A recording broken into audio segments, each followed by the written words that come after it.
Alright. The fuck is going on, YouTube? Back with another video here. Road back to 1,000. We're just gonna get some putts up. Tell you guys what I've been working on, what helped me shoot that 10:59 rated round, tied the hot round out there with Matty O. Kind of take you through my mindset and kind of what I was thinking and what I saw the night before and how I kind of approached it and just what I've been working on with my putt. Charlie Goodpasture helped me out over at the chess.com, helped me out a bunch, and I think that's been a big thing. You know, he felt like my dad, kind of telling me like, whoa, what was that? That's not your stroke. You know, that's not your stroke. And kind of Charlie Goodpasture was kind of helping me out and doing that for me. So yeah, let's go get some putts on. We're out here at Rockin' John's. Beautiful little property. I think there's a course here. I'll probably film it tomorrow or something like that for you guys. Show you guys the property. I'm not sure if you can play all the holes or not, but alright, so I pretty much, you know, I haven't changed the stroke up too much. I kind of just been keeping what I like and keeping what I'm confident with, because that's a big part of putting. And then I've just been kind of slowing the arm swing down, you know, just kind of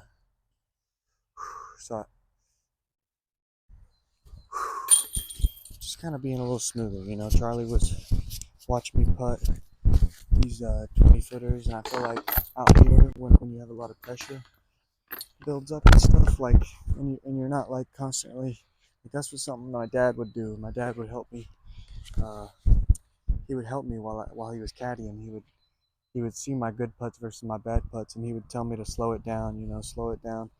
And I was getting fast. I'll kind of show you guys right here. So I was kind of doing something like this. You know, like on this kind of putt, I would come down and then quick up. You see how fast that up arm swing was? This is only like a 15 footer. You do not need that quick of an arm swing on a 15 footer. You only need, like, you know, maybe like just that at most. I missed that one, but the wind picked up. Who cares? So that's a big thing that helped me this past weekend, was putting with the arm speed of the actual putt itself, if that makes sense. So, like, there's no reason to jerk your arm up super fast for a 15, 20, 30 footer when you can make the same putt down, smooth out, you know, get even more pop and more control, in my opinion. I don't like stab putts. I think if you're stabbing at it, I don't like that too much. But yeah, these are just some things that help me. Everything's different for everybody. Some people are great at it, like an Aaron Gossage, kind of Gannon Burr. They kind of like are super quick in that swing right there, super fast, and they stab at it, right? So they stab and then they bring it back. So stab. Aaron holds it up there, but he's still quick. But Gannon, he stabs at it, brings it back. I personally don't like that, but it works for some people. Doesn't work for others. For me, I like being smooth and holding it up there, right? So that was a big thing. And then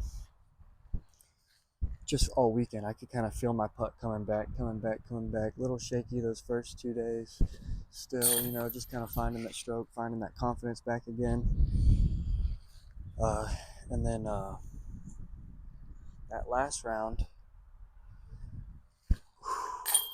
I was like scrolling on I think it was like Instagram, and trying to let something load. You know, when you're letting something load, you have to stay on the app and open it up and kind of leave it open.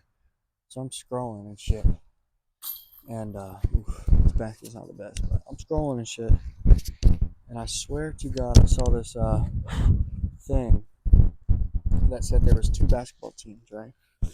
The first basketball team was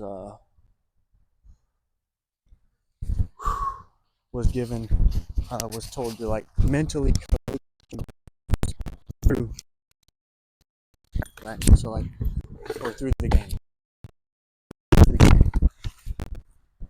By mentally coach yourselves, I mean like sit here and tell yourself that, I grab the disc right here.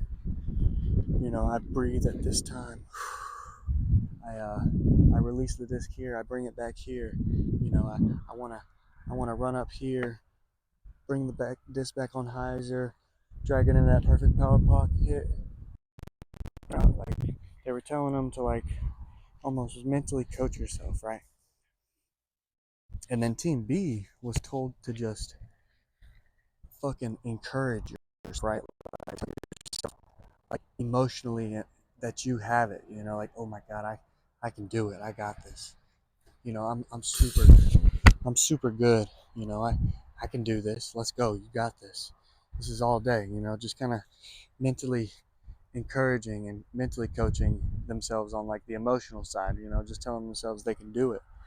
And Team B outperformed Team A like tenfold, like super drastic, like they they were crushing it compared to Team A, So the team that told themselves that they can do it and they got it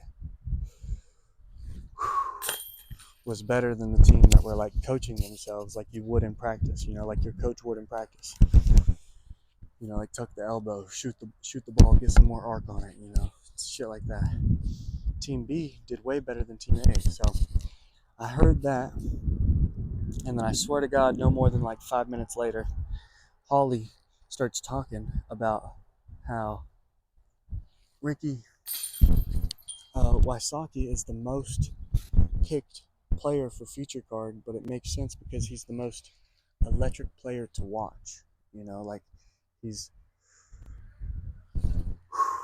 super fun to watch because he's fist pumping, he's celebrating, he's excited to be out there, he's excited to make putts, he's excited to make drives, and so he makes those Future Cards because people love watching that shit. They love cheering for somebody who gets excited. I mean, yes, they do like people who are stoic.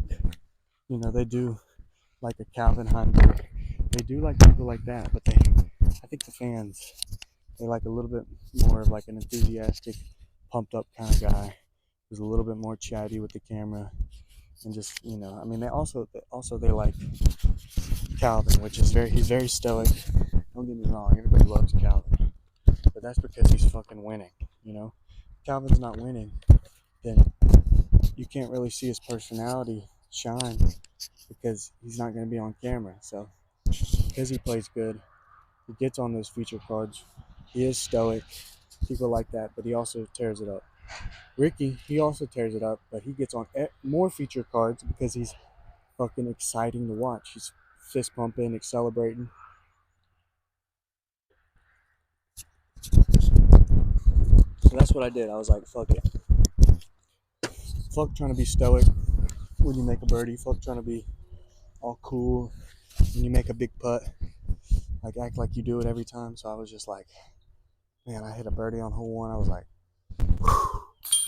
let's go. Like fucking fist pumping, walking it in, saying like, let's go. Excited. Going to the next hole, throwing a good shot, fucking big claps. Like, let's go. That's what I'm talking about. Close, 2 for 2. Already knew it. I'm like, let's go. 2 for 2.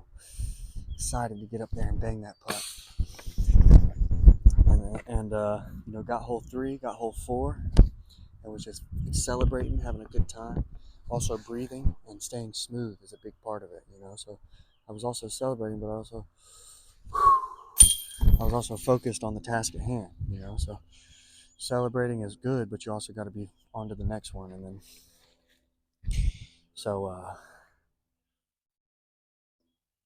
that's was a big part of my success out there this past weekend. I think that last day was just being excited, being fucking excited to go get it, and not being too scared, and then staying smooth and breathing. So knocking off those nerves, being excited, staying smooth.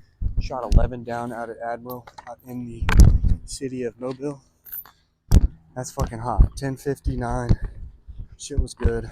I was 5 down through 5. The only reason I missed hole 6 because I had a 25 footer, and all I could think about was because hole 7 is an island hole.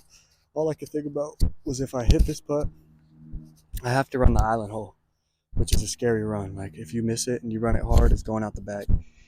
So I was thinking about that. Ended up missing hole 6 barely, like doinked it on the nubs, and it was like fuck. So I threw hole 7, was about to lay it up. Saw my buddy cash it right before me, so I was like fuck it, I can run it. It's not too windy. Ran it, ended up cashing it. Was like damn. Now I wish I made 6 because then I got 8. So I would have been perfect through 8. Man, that's my goal. That's my dream in life is 18 down, but definitely a good round. Loving it. Yeah, that's pretty much it for a little recap of my weekend. Another road back to 1,000. Hopefully, I'll get some games with these cats out here in the Rockin' John. So I'll see you guys in the next one. I think it's day like 60 something. I can't remember exactly, but I'll see you in the next one. Peace.